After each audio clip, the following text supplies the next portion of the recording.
Good evening. You're watching Asian Review, and I am David Day.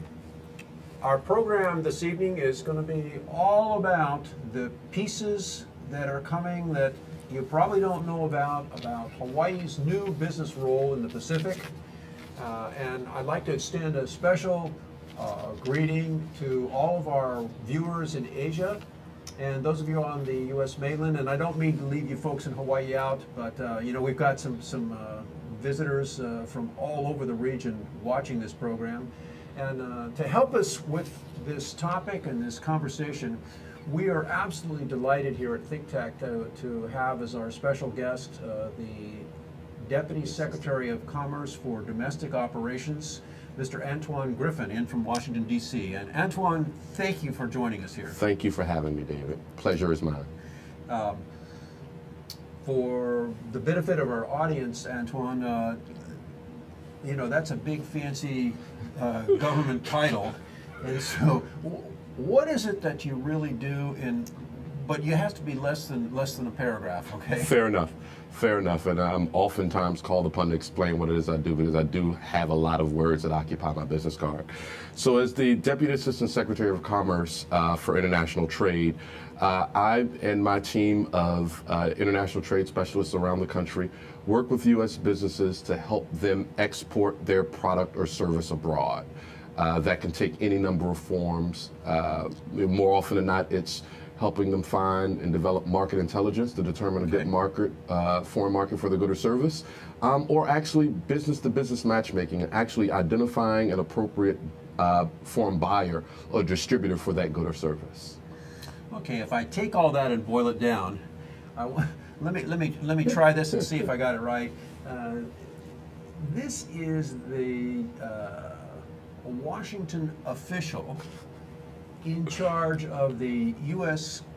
Commerce domestic offices within the United States that are principally charged, their mission is business marriage brokers. Absolutely, and you know, part of what we do in order to see, you should hire me to rewrite that whole thing. Because you know, that's easier for I think the audience to understand what it is, the role that you have. You do a good job of wordsmithing. I will give you that. Probably that legal background. No, it's the simple country boy.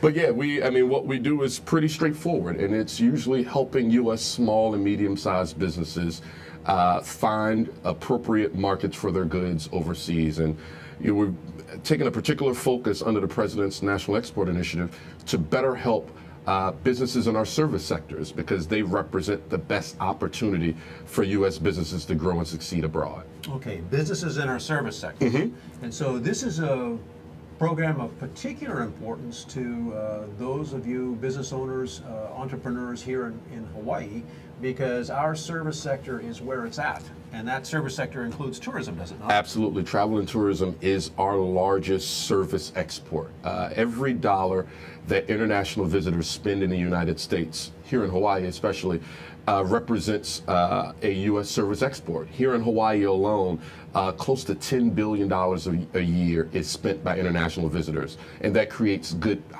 paying jobs here at home. Antwaun, you know, maybe a good place to kind of start the conversation here is with that as kind of as a foundation for what it is that you do in Washington. How about tell me, why are you out here? And I mean, you are a long way. Okay. I understand the weather situation in Washington, but that isn't why you're here. I know full well it's not out here because of the climate, that's for sure.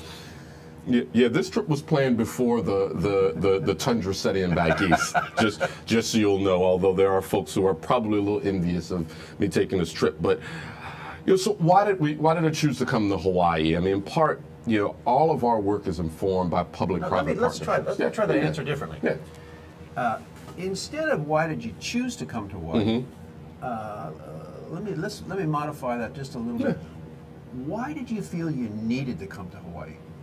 Well, one, because we have a lot of hard-working public and private sector partners here that are doing a tremendous job growing the economy here and helping Hawaii businesses export and sell abroad. Hawaii, though, has specific, and it's a really unique place, in part because of its proximity to the Asia-Pacific region, but also it's, you know, David, it's an island. It's an island nation. It's an island state, and it's our only island state. Which, well, there are some of us here in Hawaii like to think of it as we're an island nation, but we won't go there. Fair enough, fair enough. But you in Hawaii, what you have are unique circumstances that make this population more apt to export. Case in point. You know, one of the things that we talk about in Washington, and I know to be the case, is that women and minority-owned small businesses are usually twice as likely to export, to sell their product or service abroad. Why is that? Well, oftentimes it's because of sort of their background in terms of familial heritage. Usually, you know, they're a lot more likely to, you know, take an international trip, usually to their place of origin, their family's origin, and it's that sort of ethic that, you know, sort of in a lot of respects, you know, sort of draws them into seeking out foreign markets. Well, so what you're saying is that because of that family background, the heritage, ethnic background, and so forth, that the small business, particularly the minority-owned business, you know, we're all minority-owned. We're all in Hawaii, right? Precisely. But that gives a focus and a drive to export, which is particularly applicable to the business community in Hawaii. Absolutely. Both small and you know, and large. Absolutely. You know, what we find is that, you know, while, you know, there are, you know, roughly 900 companies that exported merchandise from Hawaii into different foreign markets, where 80% of those were small. 87% of those are small businesses. I think there's this notion that part of why I'm out here is we're trying to combat this notion that the only companies that do business successfully abroad are larger companies. But nothing could be further from the truth. So, you know, part of what we're trying to do here with our public and private partners is, you know, send that message that, yes, the world is open for business. U.S. firms in particular have a competitive advantage because never more has the rest of the world been interested in goods stamped made in the USA. Now, Antwaun, in your you know, let me back up a second. You know, as a matter of rules and politeness here, you know, I guess part of my training from my mother tells me that I should be referring to you as Mr. Secretary. No, not at all. And here I am calling you Antwaun. Antwaun works. My father is Mr. Secretary. Okay. Well, let's talk about now the piece that I think I find that kind of fits in with what you just said. During the course of your time here in Honolulu this week, have you had an opportunity to obtain kind of a feel from representatives of some of the major Asian trading countries in the region? Absolutely. I mean, I've already this week met with consulars and representatives from some of our largest trading partners in the area. Obviously, Japan, you know, Korea, Philippines, Taiwan. We have great relationships with folks in Singapore, Australia. The list goes on and on. I mean, all of the ASEAN countries in the Asia Pacific realm. So that meeting with those four countries you first mentioned, with Japan, with the Philippines, with Taiwan, and with Korea. What you met with all those representatives. What did you come away? What did you learn from that meeting? What's the takeaway that you take back to Washington? Well, there are a couple of things. One, that again, Hawaii's proximity to the Pacific Rim is unique, and, you know, presents it with certain advantages that, frankly, we'd like to see other parts of other businesses throughout the United States take advantage of, as well as our trading partners abroad. Case in point, you know, you've got to get on an airplane or a boat to get here from the mainland. Yeah, we know that. You've also got to put your product or you've got to get on a plane or boat to sell your product or service abroad. That is something unique that, you know, oftentimes our domestically sourced industries don't necessarily, you know, they don't have that push. So Hawaii businesses already, by virtue of being here, have to learn the characteristics of logistics and moving their product or service, or international marketing, just to sell, just in part of doing interstate commerce or even intrastate commerce. going, selling your coffee, your Kona coffee, or your olive oils or things of that nature, coconut oils, just to your client customers throughout the state. Involves managing logistics and things of that nature that are part and parcel to learning to export. So we find that these Hawaiian businesses already have a unique advantage in that a lot of the component activities that make you a successful entrepreneur in selling abroad, you already sort of have baked into your business process here. Okay, so Antwaun, the folks that are watching this show, those that are located in Hawaii, they say, yeah, we know that. We know that already. But the point that you just made is that's something that you learned while you were here, or an appreciation for it was deepened while you were here? Certainly. I mean, I think we all we know from looking at the map exactly the geography and the proximity, to the other Asian nations, and sitting here in the Pacific.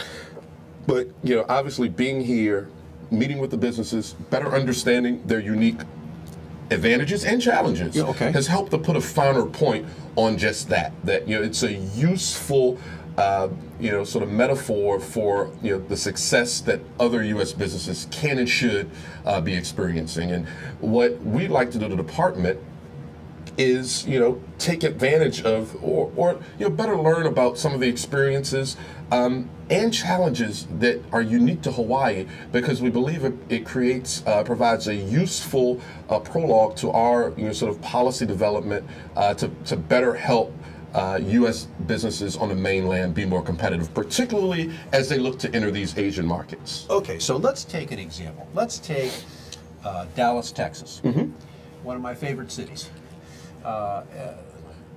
So what you're really saying is that the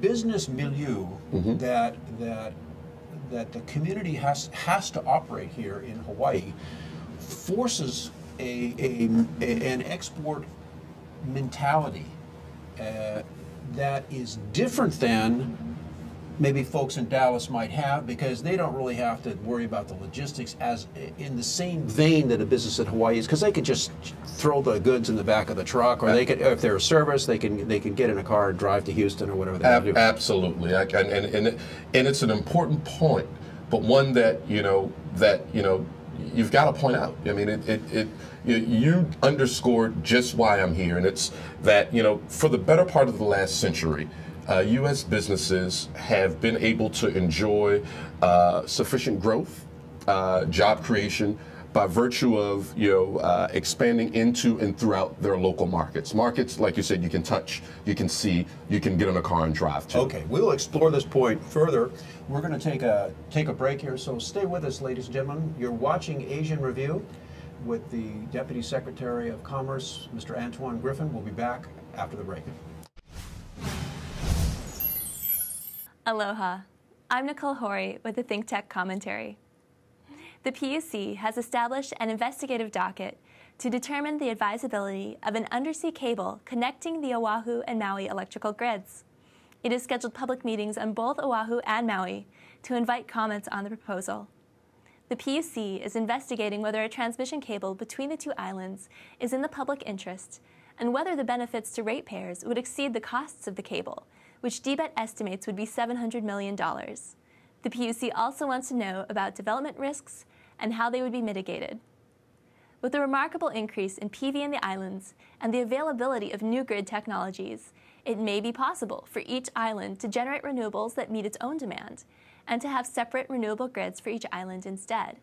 At the same time, an island that depends heavily on a source of renewables, such as PV, may be vulnerable to local changes in the weather or an unanticipated problem with that single method of energy generation. The ultimate question for the PUC, then, is not simply whether an undersea cable is good for Hawaii, but how we can achieve layered redundancy for a resilient statewide system. ThinkTech believes that a great state needs ample power distribution, and that the proper approach is to start with this undersea cable, not only to bring the separate island grids and the state together, but as part of a strategy to achieve the security and safety of redundant systems. I'm Nicole Hori with this ThinkTech commentary. Mahalo.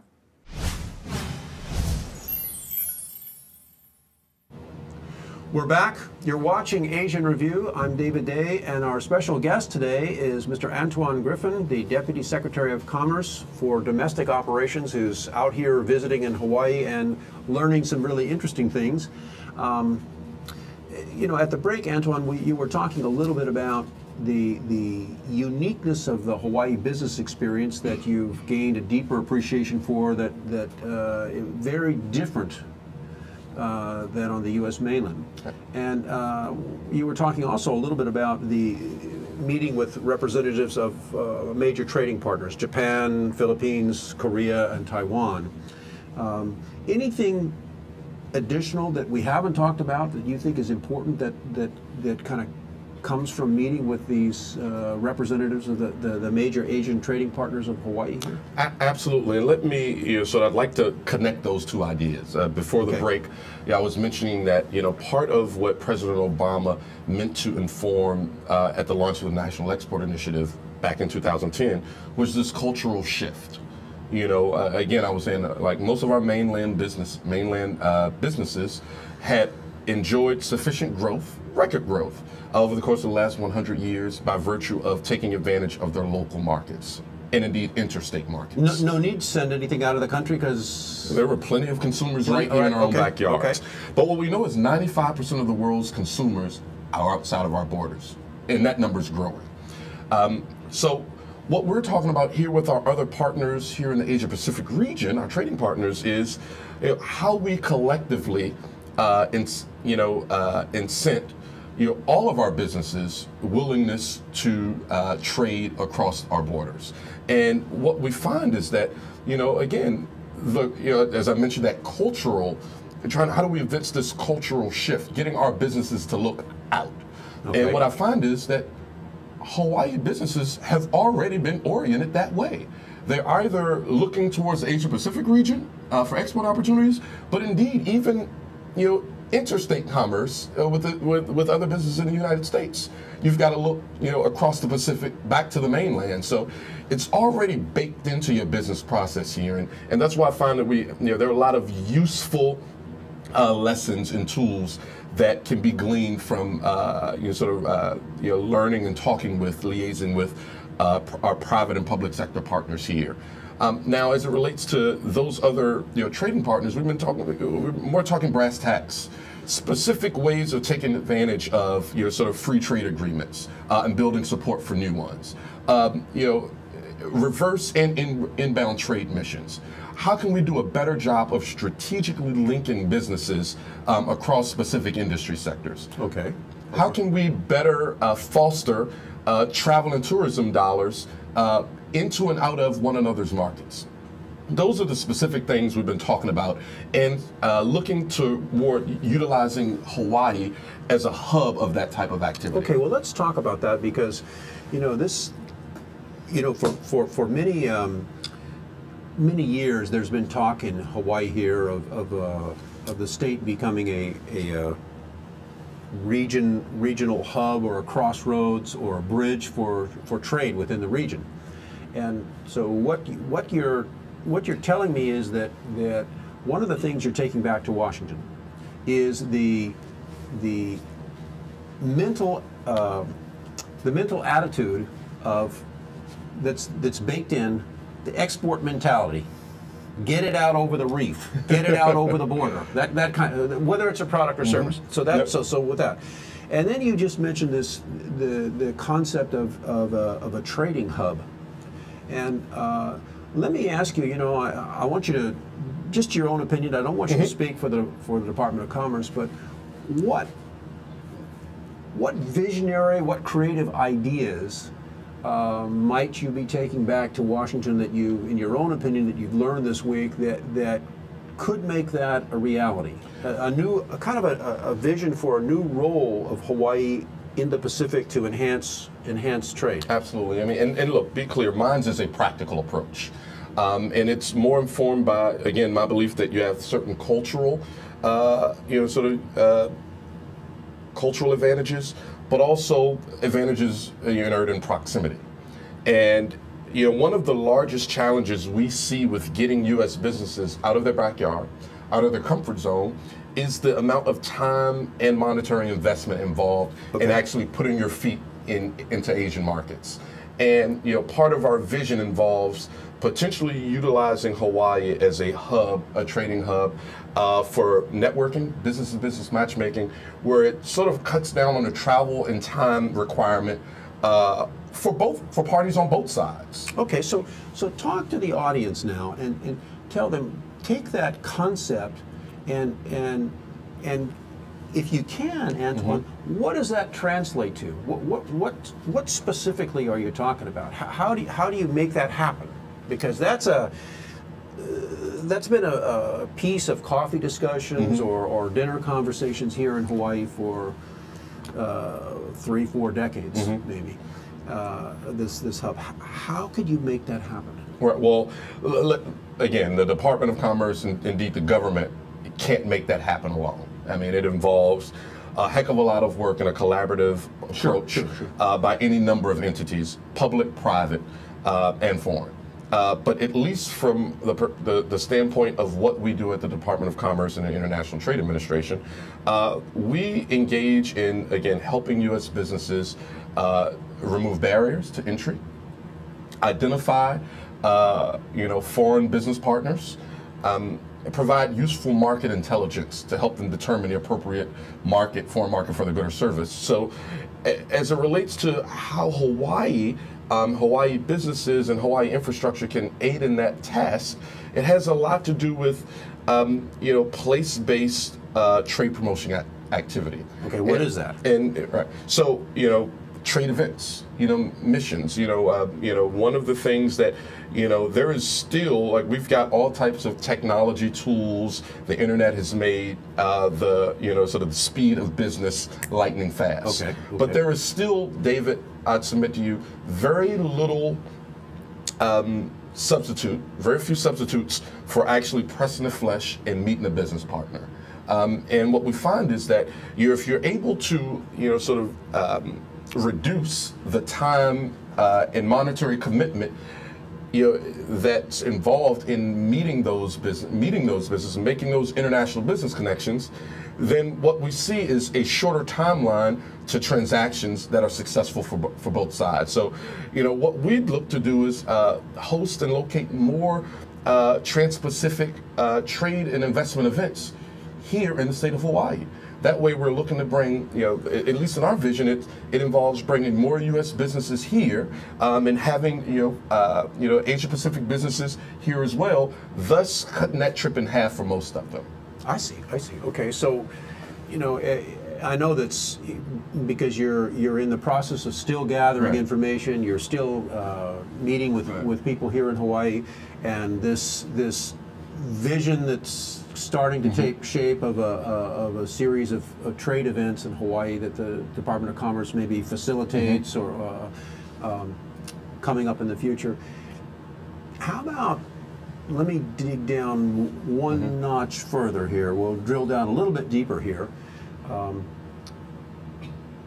Give the audience an example of one type of trade event that you could see the Department of Commerce fostering or facilitating or helping to put into place in the relatively short term, say within the next year or two. Well, one of the things that's a hallmark of our work are both outbound trade missions, and and the commercial service, which is the name of my independent office within the International Trade Administration, Department of Commerce. We've had a lot of success organizing trade missions of dozens, if not hundreds, of small and medium-sized enterprises. So where we normally take this group or collective of U.S. small businesses into a foreign market, we could just as easily and probably actually a lot more easily, sort of convince those same SMEs, small and medium-sized enterprises, to visit Hawaii for that same opportunity to meet with potential foreign business partners. So as an example, instead of flying all the way to Taipei, precisely, we're going to bring the folks from Taipei to Honolulu, right, and you're going to fly from LA or DC or Bangor, Maine, or wherever. Precisely, and that's the exact conversation we've been engaged with our partners in these in Taipei, in Japan, in Korea, and other places throughout the region. It's how do we make it easier for our small and emerging businesses to find a successful partner.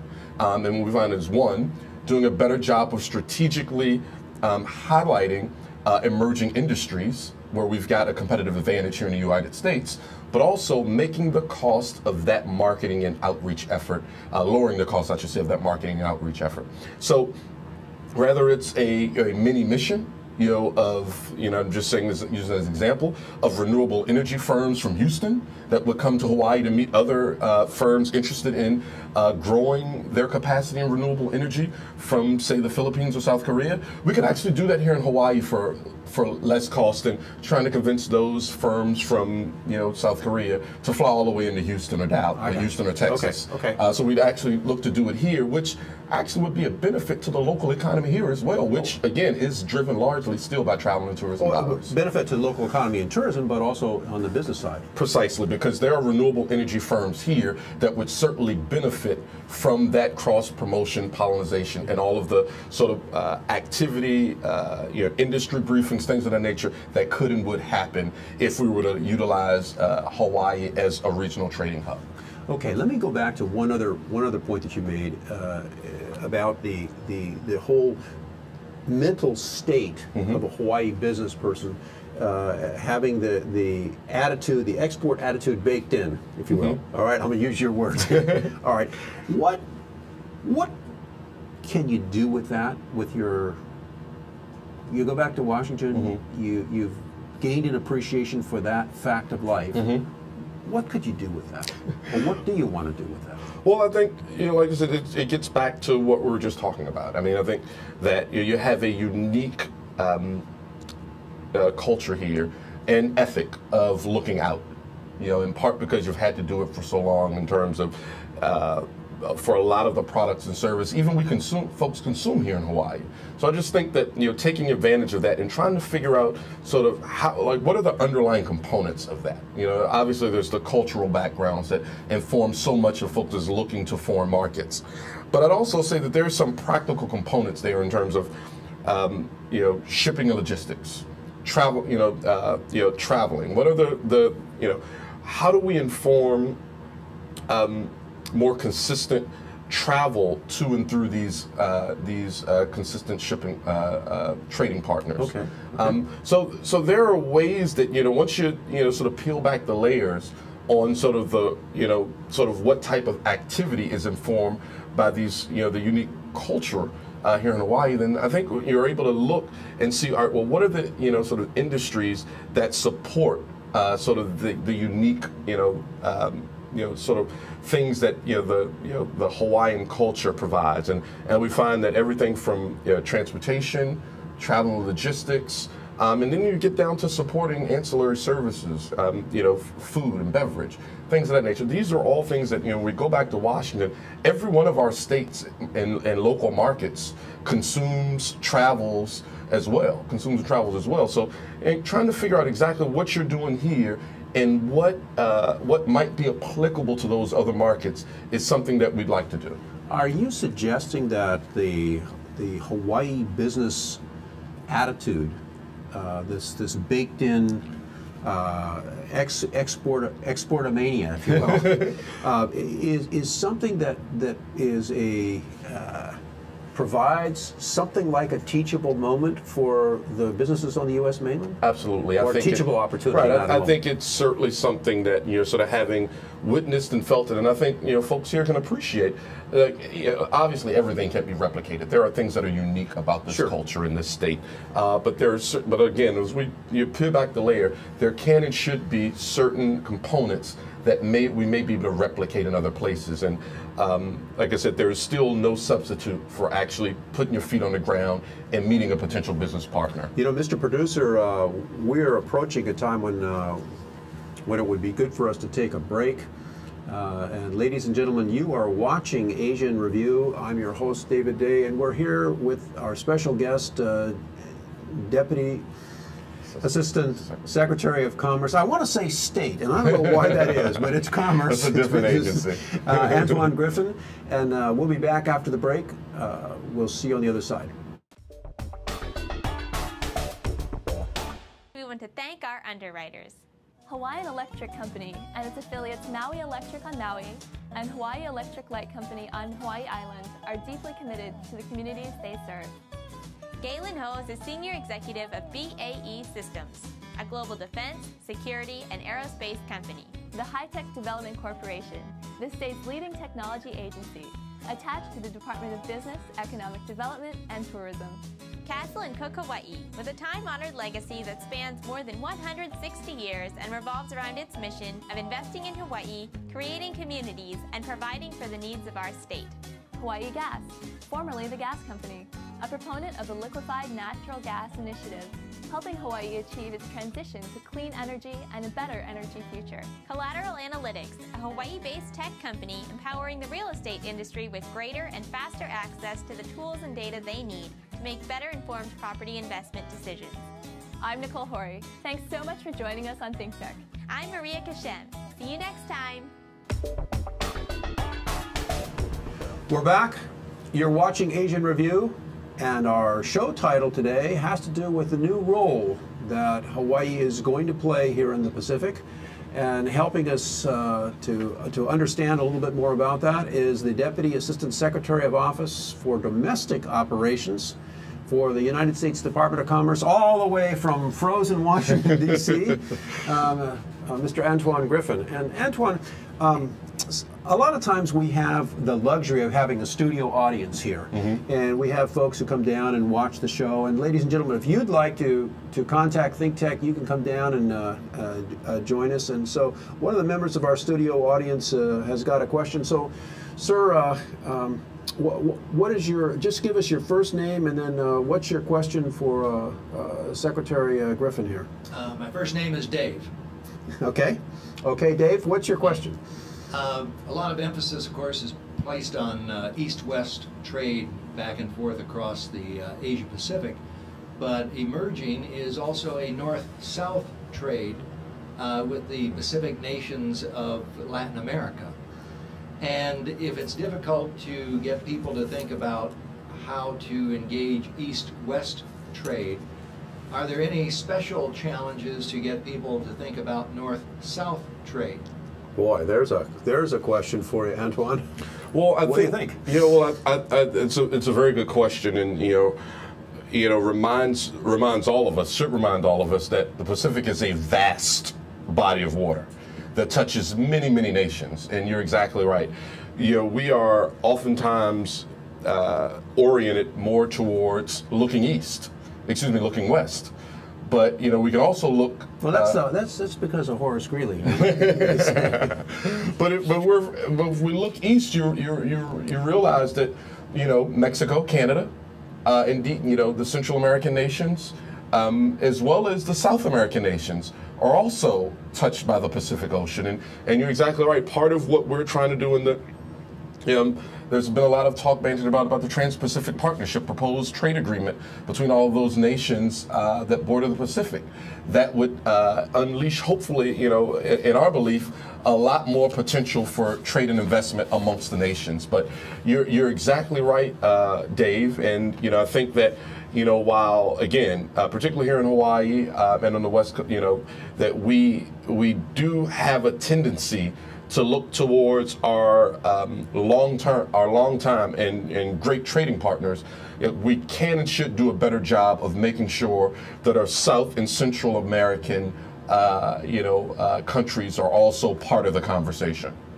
Just for our audience, the Trans-Pacific Partnership that Antwaun has been talking about includes a whole host of countries. I'm not sure I'll get them all right, but let me try here. That's Australia, of course, Brunei, Chile, on the Pacific, Malaysia, New Zealand, Peru on the Pacific, Singapore, Vietnam, of course the United States, and now Japan. Yep. And I guess Canada and Mexico are coming in or inbound. I have heard that Taiwan wants to join the TPP, and we'll see where this goes. I mean, do you have any feel, Antwaun? I realize this is kind of outside of your lane a bit, but where are the negotiations? Where does that stand now, if you know? Well, I think that there have been successive rounds. Our United States Trade Representative, Ambassador Michael Froman, and their staff have been doing a great job. We at the Department of Commerce, under leadership of Secretary Penner Pritzker, are supporting them in that. Look, as far as we're concerned at the department, this partnership, this trade agreement represents a unique opportunity to generate billions more in U.S. exports. So for that reason, we support it. We already know that the United States is the best place in the world to do business.